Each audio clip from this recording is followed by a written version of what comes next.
तथा गोविंद भाई, छोटू भाई, कंचन बहन, हमारे नानी पत्रकार और मंत्री दमकम के चौहान साहब और भाई और बहनों और बच्चे, तो ये देखकर आकर बहुत खुश हुआ हूँ।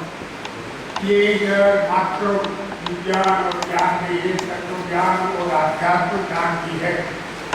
और यदि आपको जीवन में आगे आना है तो आपके साथ में अध्यात्म तो होना ही चाहिए, क्योंकि वो है ना अपने लाइफ को बराबर मोड़ के और बाद में हम लोग ज्ञान विज्ञान का आगे काम करते हैं।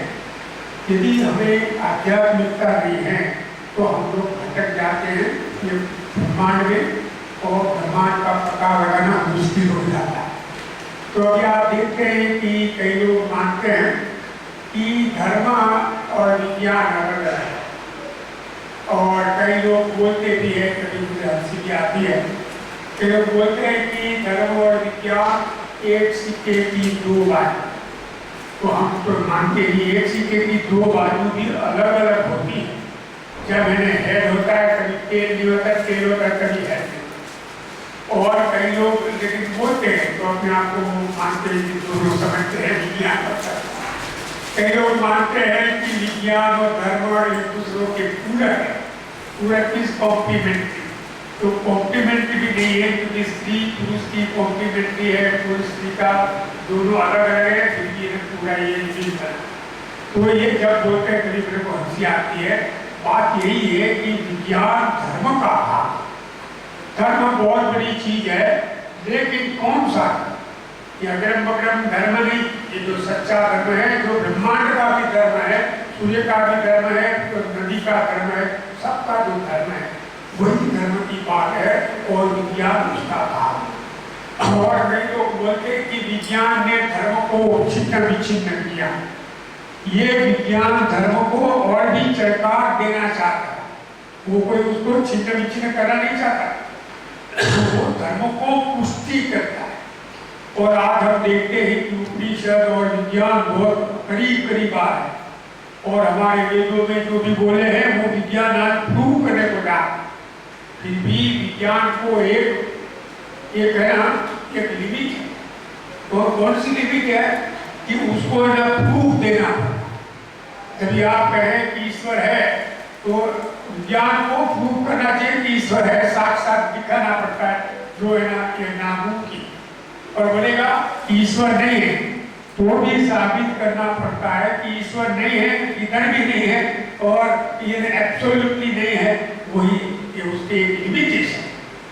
तो जब विज्ञान ये ना एक लिमिट है और आप करता तो कुछ भी कर सकते हैं, तो जब है ना आगे आते हैं तो विज्ञान ये जो अध्यात्म है वो विज्ञान से आगे बढ़ता है, क्योंकि आगे जाता है, क्योंकि उसको है ना ऐसा कोई बंधन नहीं।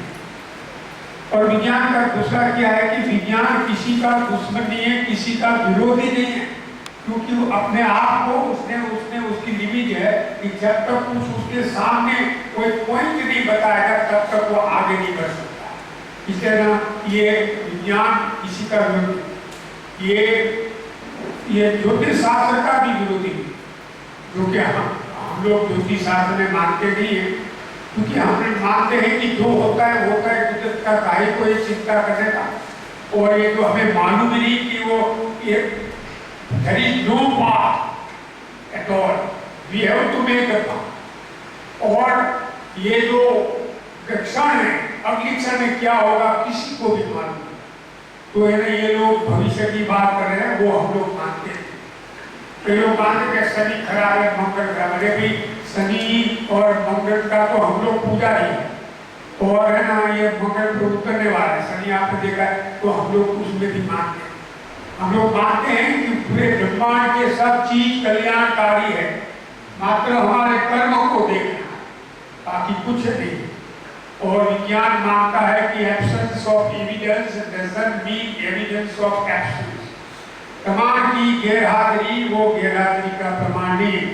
ये नहीं है उसका मतलब नहीं है कि वो नहीं है, क्योंकि हम लोगों ने प्रेडिक्शन किया था कि शनि गुरु मंगल युग सबको ना उपग्रह होने चाहिए और उसके चारों भले होने चाहिए, तभी नहीं दिखाई पड़ा। तो हमारी थियरी थी तो उसका मतलब नहीं था वो नहीं है, बाद में मालूम पड़ा कि वो वास्तव में है। तो कभी हम लोग है ना हमारे भविष्य में ये मालूम ही नहीं पड़ता, हमें भविष्य में मालूम पड़ता है या नहीं। तो यही बात है। और धर्म किसको नहीं है, और विज्ञान को भी धर्म है और धर्म को भी, धर्म का भी एक विज्ञान। तो अभी आप देखते हैं कि ये ब्रह्मांड बहुत विचित्र है और मानते हैं उससे भी ज्यादा विचित्र है। फिर भी आइंस्टाइन बोलता है कि the most incomprehensible thing about the universe is that it is comprehensible। कि ये ब्रह्मांड नहीं समझ में आता ऐसा लगता है, लेकिन यदि हम ट्राई करें तो समझ में आता। और हमारे धर्मशास्त्र में पिंडे ब्रह्मांड ऐसा किया है। तो हम ये पूरे इतना विशाल विश्व को समझ सकते हैं क्योंकि हम उसकी प्रतिकृति है, ये एक प्रतिकृति है, इसलिए आप पूरे ब्रह्मांड को आत्मसात कर सकते हैं। और हमारा आधा भूखा पकड़ना इतना बड़ा विश्व को आत्मसात कर, और ये ना कुदरत मालूम नहीं पता ये कैसे होता है। विज्ञानियों को ये भी मालूम नहीं कि जीवन हकीकत में कैसे उत्पन्न हुआ है, ब्रह्मांड हकीकत में कैसे उत्पन्न हुआ है, लेकिन जो है आजकल जो दिखाई पड़ता है उसको वो समझा सकता है, वो बहुत बड़ी बात है। वो किसी का दावा भी नहीं कर सकता। और अभी हम लोग मानते हैं कि ये ना ये छोटा और बड़ा, तो विज्ञान कहता है कि कोई छोटा भी नहीं कोई बड़ा भी नहीं, और अपने आप का ज्ञान, अपने आप की शक्ति, ये नहीं इससे वो बड़ा होता है इससे छोटा होता है, बाकी कुछ उसमें कोई फर्क नहीं। तो आप देखें कि हम लोग ये समझो कि ये बाल लिया तो आपने जो वो कितना पतला है इसका कोई मतलब नहीं, लेकिन ये बैक्टीरिया को वो इतना बड़ा टनल जैसा लगेगा, क्योंकि वो बैक्टीरिया के लेवल पे हम जाकर जब देखें तभी मालूम पड़ता है कि बैक्टीरिया को तो ये पूरा टनल जैसा दिखता है। लेकिन हमारे लिए तो इस तरह है ब्रह्मांड को समझना है। यदि हम ये ना atomic structure 10 to the power -13 1/113 zero, वही जब बात करते हैं तभी हम 1 मिलीमीटर को ये नहीं नकार नहीं सकते हैं, उसको है ना ये वी कैनॉट ओवरलुक। 1 मिलीमीटर बहुत बड़ा होता है, जबरदस्त। लेकिन यदि 2 मीटर कपड़ लेने को जाना है और वो ये व्यापारी 1 मीटर कम देगा तो वी डोंट माइंड, क्योंकि वो लेवल की बात। तो कोई छोटा नहीं कोई बड़ा भी नहीं, और है ना उसके स्थान पर ये सब किया है। अभी देखिए कि ये हमारी पृथ्वी कितनी बड़ी गति है, जीवन में हम लोग कभी उसकी पार नहीं कर सकते और एक उसके कोने में नहीं जा सकते। और विज्ञान का क्या है कि वो रीजनिंग देता है और अपने को ये प्रूफ भी देता है। तो आप लोग कि भी पृथ्वी के कोने में नहीं जा सकता, हकीकत में पृथ्वी को कोना ही, क्योंकि वो स्पेरिकल नेचर है, वो स्फीयर है। तो लेकिन कितना बड़ा अपने को लगता है। तो प्रश्न आता है कि ये ग्रह गोल गोल क्यों है भाई, ये पृथ्वी गोल क्यों है, सूर्य गोल क्यों है, और तो उसका भी विज्ञान कारण देता है। ये बहुत बड़ी दिलचस्प बात है। हम लोग ब्राह्मणों को लड्डू बहुत दिया है क्योंकि वो भी गोल गोल। तो बात ऐसा है कि एक किलोग्राम आप लोट ले लो, ये आटा, उसका रोटी बनाने का पिंड तो है ना बनाओ, और उसमें से गोला बनाओ, उसमें शंकु बनाओ, उसमें से ये चौरस बनाओ, लंबा चौरस बनाओ, सब कुछ बनाओ, तो मालूम पड़ेगा कि ये जो लड्डू है ना उसका जो वॉल्यूम है बहुत कम है, उतना ही वो पदार्थ है लेकिन वो छोटा है, उसका वॉल्यूम कम है। तो क्या है कि ये ब्रह्मांड में ये जो कुदरत है, हम लोग है ना ईश्वर शब्द कम यूज करते हैं, क्योंकि ईश्वर बोलेगा तो वो बोलेगा ईश्वर बताओ, तो वो तो मैं बता नहीं सकता। तो कुदरत तो कोई वहाँ का नहीं देगा। कुदरत है ना वो बहुत इकोनॉमिस्ट है, वो पैसा ऐसा ही फेंक देने वाली नहीं है। हमारा श्रीपति जी हम लोगों को भी बोलता है कि आप इकोनॉमी करवाइए, क्या है, क्योंकि कुदरत ही इकोनॉमी है। तो बहुत जरूरी है लाइफ में we don't have to live span, क्योंकि वो ना मिनिमम ये ना ऑक्यूपाई करता है, जो भी करेगा ना उधर को मिनिमम से करेगा। और यदि आपको इधर से उधर जाना है तो रास्ता वो ऐसा नहीं लेगा, ऐसा भी नहीं लेगा, उधर सीधा ऐसा। तो उसको हम लोग बोलते हैं कि प्रिंसिपल ऑफ मिनिमम एक्शन। तो ये ना प्रिंसिपल पर चलता है, तो ये तो है मिनिमम। इसलिए ना जो ग्रह है वो ना ये गोल है, क्योंकि दूसरा भी कारण है कि उसको केंद्र ये ना ये गुरुत्वाकर्षण केंद्रीय गोल है। और तो अभी हम बात कर रहे थे, क्या भी बात कर रहे हैं, आपको याद रखना पड़ेगा। हम लोग क्या बात कर रहे थे थोड़ी देर पहले? सृष्टि की उत्पत्ति की बात कर रहे हैं। सृष्टि उत्पन्न कैसे हुई? हाँ, तो ये ना ये पृथ्वी कितनी बड़ी लगती है, लेकिन जब सूर्य के सामने देखेंगे तो मालूम पड़ेगा कि सूर्य इतना बड़ा है कि उसमें 13 लाख पृथ्वी समा सकते। कभी लगता है पृथ्वी तो कुछ नहीं, सूर्य बड़ा। यदि ये सूर्य को देखकर सूर्य बड़ा है, सब लोग हाँ बोलेंगे। फिर जब हम लोग मिल्की वे गैलेक्सी के सामने देखेंगे तो मालूम पड़ेगा कि मिल्की वे में 500 अरब सूर्य है। 500 अरब, ये तो नहीं, अपनी है ना आबादी 6.25 अरब की है अभी। 500 अरब सूर्य और एक दूसरों के बीच में 10,000 बिलियन किलोमीटर का फासला है। तो इतनी बड़ी गैलेक्सी सूर्य तो कुछ नहीं। हम लोग आए तो सूर्य को पूछते थे, सूर्य लेके पूछना बहुत जरूरी है। ये राय विगत जो है ना, सूर्य देवता के आधार है। सूर्य आत्मा जगत कस्तस्थ, ये दुनिया का आत्मा सूर्य है, तो सूर्य को जानना जरूरी है। और सूर्य अग्नि स्वरूप है। और अग्नि आप देखेंगे कि पंच महाभूत में एक देवता है। हमारे लोग बुद्धू नहीं थे, और अग्नि किधर नहीं, एक में अग्नि है, इधर अग्नि। यह देवी आपका नाम क्या? देवांशी। नाम तो बहुत बड़ा है, देवांशी है। ये इधर कोई अग्नि दिखाई पड़ता है? ज्वाला नहीं है, इसका मतलब नहीं है अग्नि नहीं है। टेम्परेचर इधर कितना है देखो, ठीक है।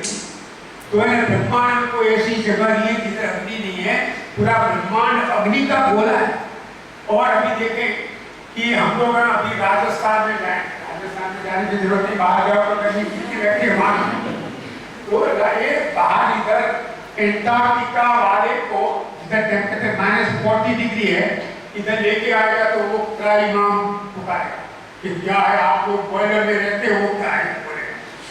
फिर है ना ये शनि पर टेम्परेचर -200 है, उसके लोग को यदि एंटार्क्टिका में लेके जाए तो क्या बोलेगा, अरे एंटार्क्टिका वाले तो है ना बॉयलर में रहते -40 -200।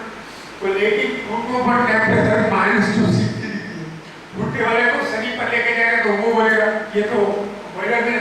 तो इधर बॉयलर नहीं है, किधर बॉयलर है, सब जगह बॉयलर है, किधर भी बॉयलर। अभी आप बाहर जाएंगे तो आपने कहा you are the centre of the universe, पूरा ब्रह्मांड।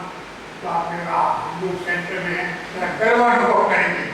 जिधर भी जाओ, बोरीवली में जाओगे तो आपने देखा कि Borivali is the centre of universe. Ahmedabad में जाएंगे तो अहमदाबाद। लेकिन इसका मतलब क्या कि every point is the center of the universe and no point is the center of the universe। तो ऐसा है ब्रह्मांड बहुत विचित्र है। और ये जब गैलेक्सी गर्व करने लगेगी कि मैं बड़ी हूँ, तो ब्रह्मांड को देखेगा तो गैलेक्सी खुद ही एक पॉइंट है। तो ऐसा है ना विचित्र ब्रह्मांड है। तो आप देखें कि हमारा जो सूर्य है उसका व्यास डायमीटर ये 14 लाख किलोमीटर। तो देखो कि विज्ञान क्या कर रहा है, विज्ञान की एक शक्ति, विज्ञान शक्ति है क्यों कि वो धर्म का भाग है। कोई भी ऐसा धर्म नहीं कि जिसमें विज्ञान नहीं, और वेदों में भी इतना विज्ञान है, समझना चाहिए। तो ये हम लोग क्या बोलते थे कि हम लोग अग्नि, और दूसरा अभी लास्ट में क्या बोलते जी। एनीवे, तो ये ब्रह्मांड बहुत विचित्र है। और हमारा जो सूर्य है उसका व्यास डायमीटर 14 लाख किलोमीटर, और हमारी पृथ्वी का व्यास कितना है वो तो मालूम नहीं है आप लोग को है। आपको हमारे घर है, हम उधर है, हम लोग एक माता जी का बायोडेटा भी जानते नहीं, तो माता जी को कैसे जाने। उसका 12,000 किलोमीटर का डायमीटर है और उसका 14 समझो 12 लाख का समझो, तो कितना 1,000 होना चाहिए। तो अभी विज्ञान लेकिन पृथ्वी का डायमीटर 12,000 किलोमीटर कैसे, किसने बोला नापो, क्योंकि तो प्रूफ नहीं है, ये तो ऐसे ही चलेगा नहीं। तो इधर विज्ञानी लोग उसको नाप कर बता, एक नहीं 2-4 दिन से नाप कर बता। एक है ना ये पृथ्वी का डायमीटर नापना बहुत बड़ी बात होगी, लेकिन वो विज्ञान बोलेगा कि ये चंद्र कितना बड़ा है, इधर बैठे बैठे वो उसका व्यास नापेगा और व्यास नापेगा और अंतर की नापेगा। और इस तरह तो आप देखें कि ये विज्ञान ये बहुत शक्तिशाली है और उसका भी महत्व है, और जितना अध्यात्म का महत्व है उतना ही विज्ञान का है। विज्ञान और दोनों एक ही है। जो धर्म विज्ञान को समझेगा और वैज्ञानिक होगा वही धर्म शाश्वत रहेगा। और हमारा वेद धर्म है, कभी बात करेंगे हम लोग धीरे धीरे कि वो वैज्ञानिक, इसलिए तो हम लोग विज्ञानी लोग उसकी बात कर रहे हैं, जिनको हम बात करें। तो अभी दूसरे तीसरे से धीरे धीरे करते आएंगे, उसमें हमें आगे बढ़ूंगा। तो थैंक यू वेरी मच। हम ये प्रश्न कुछ जानना चाहते हैं, माइक हम एक प्रश्न ये जानना चाहते हैं कि किसी भी बात को अगर सिद्ध करना हो तो उसके लिए प्रमाण देना पड़ता है। तो हमने जो न्याय शास्त्र पढ़ा उसमें हमें 4 प्रकार के प्रमाण बताए गए। एक है प्रत्यक्ष प्रमाण, जिसको आप साक्षात दर्शन की बात कर रहे थे, प्रत्यक्ष प्रमाण। दूसरा है अनुमान प्रमाण, तीसरा है उपमान प्रमाण और चौथा है शब्द प्रमाण। तो हमारे यहाँ तो न्याय दर्शन में लॉजिक सिस्टम में 4 प्रकार के प्रमाण माने जाते हैं। तो हम ये जानना चाहते हैं कि जो भौतिक विज्ञान है, मॉडर्न साइंस, वो इनमें से कितने प्रमाणों को मानती है? तो पहले तो एक ये बात जानना चाहिए कि विज्ञान है ना वो भौतिकता के लिए नहीं है, आपके मोबाइल, टीवी, रेलवे, प्लेन के लिए नहीं है। वो बहुत बड़ी ब्रह्मांड की तो जानने की फिलोसफी है, ये सब फॉर विज्ञान में ये जब तक वो प्रूफ नहीं देगी, ऑब्जर्वेशनल प्रूफ, पहले तो मैथमेटिक्स और थियोरी से वो प्रूफ बराबर होता है, उसका तारा भी मिलता है, फिर भी इट इज नॉट फाइनल। जैसा हम लोगों ने थियोरी बताया कि भाई नेपच्यून के चारों ओर वलय है, इधर है, कैसे है सब, लेकिन वो ठीक है, उसका ना एग्जामिनेशन होता है, वो उसकी मैथमेटिक्स देखते हैं, उसकी ज्योमेट्री देखते हैं, सब उसका एग्जामिनेशन होता है, फिर भी वो एक थियोरी होगी। जब जाके वो देखेंगे तभी वो ना फाइनल है। तो ये विज्ञान का एक बंधन और शब्द प्रमाण है, लेकिन वो बड़े बड़े लोग जो बोलेंगे ना उसका है ना वो लोग ध्यान नहीं देते, वो माना जाता है। हाँ। शब्द प्रमाण माना जाता है। अच्छा, अनुमान प्रमाण, इन्फरेंस, क्या उसको भी मानते हैं? हाँ, अनुमान प्रमाण है, लेकिन वो टेम्पररी ये होता है कि जब कुछ एवरीथिंग कुछ हमारे पास भी है तो वही लोग अनुमान प्रमाण के, तो ये सब सब्सिडियरी होते हैं, वो मानते हैं। मतलब साइंस के लोग अनुमान प्रमाण को भी मानते हैं, प्रत्यक्ष प्रमाण को भी मानते हैं, शब्द प्रमाण को भी मानते हैं, तीनों को मानते हैं। ठीक है, बहुत अच्छा। मेरा एक अगला प्रश्न ये है कि विज्ञान जो सृष्टि का अध्ययन करता है, सृष्टि कैसे बनी? पहले नेबुला था, उसके अंदर विस्फोट हुआ, तो जो भी विज्ञान अपनी व्याख्या करता है सृष्टि उत्पत्ति की, और फिर उसके बाद बड़ी बड़ी गैलेक्सीज बन गई और बड़े बड़े सोलर सिस्टम्स हो गए। तो इस सारी विज्ञान की व्याख्या में हम ये जानना चाहते हैं कि क्या कोई ये जो भी घटनाएं हो रही हैं, ये कोई बुद्धिपूर्वक अकल से हो रही है या एक्सीडेंटल क्रिएशन? हम ये जानना चाहते हैं। बहुत इंटरेस्टिंग बात है कि ये ना ये 2 बात समझाऊंगा। सोलर सिस्टम देखेंगे तो लगेगा कि सब ग्रह एक ही समतल में रहकर घूमते हैं, सब ग्रह है ये गोल है, सब ग्रह एक ही दिशा में रोटेशन करते हैं, रिवोल्यूशन करते हैं, और सबकी वाई नापे तो एक ऐसे आती, तो लगता है कि सोलर सिस्टम को इतना क्यों ऐसा, और ये कभी एक्सीडेंटल नहीं हो सकता, और ये नेचर है, कुदरत, तो दूसरी भी ऐसी होनी चाहिए। और दूसरा कि ये लेकिन अभी हम लोग को मालूम नहीं कि there exist life elsewhere in the universe, हमें मालूम नहीं, तो उसका मतलब नहीं कि उधर लाइफ नहीं होगी, लेकिन अभी भी है ना वो जो नहीं है पूरे ब्रह्मांड, उसका मतलब ये कि ये एक्सीडेंटल है और ये यूनिक है। तो इस तरह ये सब ये आधार पर डाटा है कि लेकिन अल्टीमेटली उसको समझाना पड़ता है कि यदि वो एक्सीडेंटल है तो दूसरी जगह नहीं है, और एक्सीडेंटल ही है, और यदि नेचुरल है तो नेचुरल है, दूसरी जगह भी होनी चाहिए, ऐसी बात है। मतलब आप ये मानते हैं कि ये बुद्धिपूर्वक चल रहा है, एक्सीडेंटल नहीं? बुद्धिपूर्वक चल रहा है, इतना इंटेलिजेंट है, पूरा यूनिवर्स का स्ट्रक्चर इतना है, फिर भी हम लोग मानते हैं कि अव्यवस्था इज रूलिंग द यूनिवर्स। ये व्यवस्था is not ruling the universe, क्योंकि अव्यवस्था है ना वो कुदरती है। आपको अव्यवस्था को इन्वाइट करना नहीं पड़ता, वो ऑटोमेटिकली आती है, फिर भी उस पर व्यवस्था है। जी, तो आपने बहुत अच्छा बताया। मेरा अगला प्रश्न ये है कि अगर दुनिया में सिस्टम है, इलेक्ट्रॉन भी घूम रहा है एटम के अंदर और प्लेनेट भी घूम रहा है सोलर सिस्टम में, ये सब व्यवस्थित चल रहा है, तो हम ये जानना चाहते हैं कि ये जो मटेरियल घूम रहा है, इलेक्ट्रॉन घूम रहा है, पृथ्वी घूम रही है सूर्य के चारों ओर, क्या इलेक्ट्रॉन में और पृथ्वी में अकल नाम की चीज है, वो अपनी अकल से घूम रहा है या कोई दूसरा उसको घुमा रहा है? हम ये जानना चाहते हैं। ये बहुत अच्छी बात है। और ये जो अकल की बात है वो हम लोग बोलते हैं कि यूनिवर्स में 4 प्रकार के फोर्स है, ग्रेविटेशनल फोर्स, इलेक्ट्रोमैग्नेटिक फोर्स, ये न्यूक्लियर फोर्स और ये वीक फोर्स, और ये सब है ना उसकी वजह से उसको अकल आती है। और ये तो मैं ऐसा ही बोलूँगा कि पूरा सूर्य मंडल है ना वही इलेक्ट्रॉन है, एटम का वो प्रतिकृति है, और ये ना पिंडे के ब्रह्मांड उसमें आता है।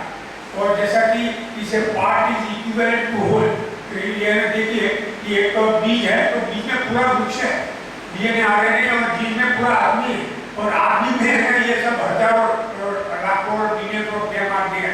तो ये जो ये है तो सूर्य है, तो सूर्य में इतना किरण बाहर पड़ते हैं, अरबों, लेकिन सूर्य को ये लेबोरेटरी में उत्पन्न करने के लिए मात्र एक किरण काफी। इसका मतलब ये हुआ कि each and every ray contains the whole sun. The sun has got billions of rays. तो ये जो है क्योंकि inside and outside, ये बहुत बड़ी बात है। और ये इलेक्ट्रॉन ये ना ये उसको गति करता है, इलेक्ट्रॉन ये ना पैदा है, उसका चार्ज कैसे पैदा हुआ, और इलेक्ट्रॉन पदार्थ तो पैदा होता है, लेकिन चार्ज कैसे पैदा हुआ, ये बहुत बड़ी बात। लेकिन वो लोग बोलते हैं कि यदि पॉजिटिव चार्ज है तो नेगेटिव चार्ज होना चाहिए, और नेगेटिव चार्ज हम देखते हैं इलेक्ट्रॉन को पॉजिटिव चार्ज बाद में पॉजिटिव खोजा भी गया और उसकी थियरी दी गई बाद में, तो ऐसा है। तो मेरा प्रश्न फिर से दोहराता हूँ, क्या इलेक्ट्रॉन में अकल है कि वो खुद अपनी अकल से घूम रहा है या कोई उसको चला रहा है? हाँ, ये जो है ना ये अकल तो है, और अकल किधर से आई वो मालूम, और ये जो 4 फोर्सेस है वो है ना हम लोग मानते हैं 4 फोर्सेस है अकल की, लेकिन 4 फोर्सेस क्यों, और ग्रेविटी वीक क्यों? ग्रेविटी वीक नहीं होता तो हम लोग होते नहीं, और ग्रेविटी बड़ी भारी होती, स्ट्रॉन्ग होती, और ये इलेक्ट्रिक फील्ड कैसे उत्पन्न होता है, ये सब है ना ये बहुत बड़ी समझ। तो मतलब आपने ये बताया कि उसमें अकल कहाँ से आई हमको नहीं मालूम। हाँ ठीक है, तो जितने भी मटेरियल्स हैं, हम छोटा पदार्थ ले या बड़ा पदार्थ कोई भी ले, एनर्जी ले लें या क्वार्क्स ले लें या पार्टिकल्स ले लें, तो इनमें तो खुद में किसी में अकल नहीं है, इनकी अपनी अकल नहीं। अगर अपनी अकल होती तो रेलवे इंजन भी चल पड़ता, कार भी चल पड़ती, उसमें भी अकल होती, कभी इच्छा होती तो वो भी चल पड़ती। और हम देखते हैं ना तो कार स्वयं चलती है, ना रेलवे इंजन स्वयं चलता है, कोई बुद्धिमान ड्राइवर उसको चलाता है, तब वो चलता है। जब कार को एक बुद्धिमान ड्राइवर चलाता है और तब वो ठीक से चलती है, रेल को कोई बुद्धिमान ड्राइवर चलाता है तब वो ठीक से चलती है। तो सृष्टि जो ठीक ठाक चल रही है, बुद्धिमत्ता से चल रही है, क्या हम इसको देखकर ये नहीं मान सकते कि इसका भी कोई ड्राइवर होना चाहिए? ये तो हम लोग विज्ञानी लोग मानते हैं कि कुदरत है और कुदरत के नियम, और ये सब चलाता है। अभी कुदरत और कुदरत के नियम को उसको ड्राइवर समझे तो समझ सकते जी। हमारे विद्वानों ने, ग्रीक विद्वानों ने बोला ये ब्रह्मांड जलवायु अग्नि और पृथ्वी से बना, लेकिन हमारे विद्वान ने बोला कि ये पंचभूत भूतों से बना, जलवायु अग्नि और जलवायु अग्नि पृथ्वी और अंतरिक्ष नहीं दिखाया पड़ता। फिर भी है ना उन लोगों ने 7,000 साल 10,000 साल पहले उसको एक ये माना, एक एलिमेंट ये फिजिकल क्वांटिटी माना, कितने में असर करना। और उन लोग उतना ही वेद में लिखा है everything comes from space and into space is return, space is beginning and end of everything. छात्रों के उपनिषद में क्लियर हो, संस्कृत में हमारे श्लोक में मार दिया है। तो ये ब्रह्मांड है ना, ये अंतरिक्ष में से उत्पन्न हुआ, अंतरिक्ष में ये नहीं हो रहा है। तो विज्ञानी लोग भी जानना चाहते हैं कि what is the ultimate matter of the universe, what is that ultimate. और उसमें वो ये ना एटम लेके आए, प्रोटॉन और क्वार्क्स, और अब ये हिग्स बोसोन के लार्ज हैड्रोन कोलाइडर, ये जो चेतना, और ये जो बोलते हैं कि बोसोन है ना, वो सबको मास देता है, सबको ये देता है। बहुत बड़ी बात है। जैसे कि हम लोग पानी में जाएंगे और दौड़ने लगेंगे तो हमारा मिशन भी वेरी हेवी, तो इस तरह ये सबको ना मास आया। What is that mass? Mass is variable. अब ये ना कि आप ये आपकी गति बढ़ेगी तो मास बढ़ेगा, कम होगा तो कम होगा। और ये ना कि वेट इज वेरिएबल। आप सेंटर पर ये 6 किलो हम होंगे, आप इधर 60 किलो होंगे और ये 36 किलो। तो ये सब कुछ वेरिएबल है और ये सब समझते हैं, फिर भी हम लोग करते हैं। तो आपने ये बताया कि भाई अगर कार ढंग से चल रही है तो उसका कोई ड्राइवर है, वो हम देख ही रहे हैं। हमने देखा नहीं, कार का ड्राइवर तो देखा, कार का ड्राइवर तो देखा। अगर हम पहाड़ी पर खड़े हैं और नीचे घाटी में सड़क पे कार चल रही है और कार बिल्कुल सिस्टमेटिक चल रही है, मोड़ आता है तो मुड़ जाती है, फिर फ्लैट रोड होती है तो थोड़ा तेज हो जाती है, फिर मोड़ आता है स्लो हो जाती है और ठीक ढंग से मुड़ती है। अब उसका ड्राइवर हमको नहीं दिख रहा, बीच में कार की छत है, तो उसके सिस्टमेटिक मोशन से तो हम ये मान लेते हैं कि इसके अंदर कोई ड्राइवर होना चाहिए। अनुमान तो सृष्टि जो व्यवस्थित चल रही है, ढंग से चल रही है, क्या इसको देखकर हम अनुमान नहीं कर सकते कि इसका भी कोई ड्राइवर है? कर सकते हैं। क्या उस ड्राइवर की कोई चर्चा फिजिक्स की किताब में आती है कि कौन सा ड्राइवर है? नहीं आती। तो हम विज्ञान से ये निवेदन करते हैं कि विज्ञान के लोग जब हमसे बातचीत करते हैं, फ्रेंडली टॉक में, सामान्य बातचीत में, वो ये स्वीकार करते हैं कि कोई ड्राइवर होना चाहिए। तो हम ये साइंस वालों से निवेदन करते हैं कि वो अपनी पुस्तक में ये बात लिखें। सही बात है स्वामी जी, ये बात में अनुमान न्याय है ना, वो अनुमान तक रहता है, क्योंकि उसको ना प्रमाण में तो विज्ञान को चाहिए वही प्रमाण बहुत। इसलिए मैंने शुरू में पूछा था कि विज्ञान अनुमान को प्रमाण मानता है या नहीं मानता? मानता तो है। अगर मानता है तो ये अनुमान से बात सिद्ध हुई कि सृष्टि का कोई संचालक है, और विज्ञान अनुमान को प्रमाण मानता है। जब वो प्रमाणित हो गया कि सृष्टि ढंग से चल रही है, व्यवस्थित चल रही है, तो इसका भी कोई संचालक होना चाहिए। जब ये अनुमान से सिद्ध हो गया कि कोई संचालक है, तो हम फिर से निवेदन करते हैं कि फिजिक्स वालों को अपनी पुस्तक में लिखना चाहिए कि कोई इस सृष्टि का संचालक है। अगर आप इतना लिख देंगे तो हम आपका बहुत आभार मानेंगे। वो लिखेंगे कि ऐसा कोई आदमी है तो है ना, उसको फिर भी प्रमाण देना पड़ता है। और अनुमान प्रमाण है ना, न्याय, वो सब लोग है ना ये गले नहीं उतरता है, क्योंकि वो है ना आध्यात्मिक भी होते हैं या तो, और ये सब अनुमान प्रमाण न्याय है, लेकिन वो सब एक्सेप्ट भी करते हैं। इसलिए तो वो थियरी एक्सेप्ट नहीं होती है, तो ये हैंगिंग होती है। बाद में उसको ना ये प्रत्यक्ष प्रमाण चाहिए, वही है। मेरा ये प्रश्न है कि आपने जैसे अभी कहा कि सब लोग एक्सेप्ट नहीं करते हैं और सब लोग प्रत्यक्ष प्रमाण मांगते हैं कि प्रत्यक्ष दिखाओ। तो मैं पूछना चाहता हूँ, क्या आप एक्सरे को हमें प्रत्यक्ष दिखा सकते हैं? लेकिन उसकी है ना असर हम लोग दिखा सकते। तो प्रत्यक्ष नहीं दिखा पाया आप? हाँ, ये फिर भी उसकी असर को जब लोग इलेक्ट्रॉन अभी दिखा नहीं, तो टेलीकन इलेक्ट्रॉन माइक्रोस्कोप पे वो हम लोग देख सकते हैं। और उसके जो गुणधर्म है एक्सरे का और ये लाइट का, इसे काइंड ऑफ लाइट, तो ये सब है मालूम है। क्या जमीन के अंदर जो ग्रेविटेशन फोर्स है, क्या आप उसको प्रत्यक्ष दिखा सकते हैं? प्रत्यक्ष नहीं दिखाता है, वही तो एक बहुत बड़ी बात है। लेकिन अभी आज वो समझे लोग कि ग्रेविटी क्या है, जिन आज समझे हैं वो बात बताते हैं कि भाई हमारे पेट में भी अंतरिक्ष है, इधर भी अंतरिक्ष है, इधर भी अंतरिक्ष है, और पृथ्वी और उसके बाहर अंतरिक्ष है। वैसा ही ग्रेविटी का है कि ग्रेविटी कैनॉट बी एनक्लोज, वो उसको एनक्लोज नहीं कर सकते। इसलिए उसने क्या बोला ये आइंस्टाइन ने कि ग्रेविटी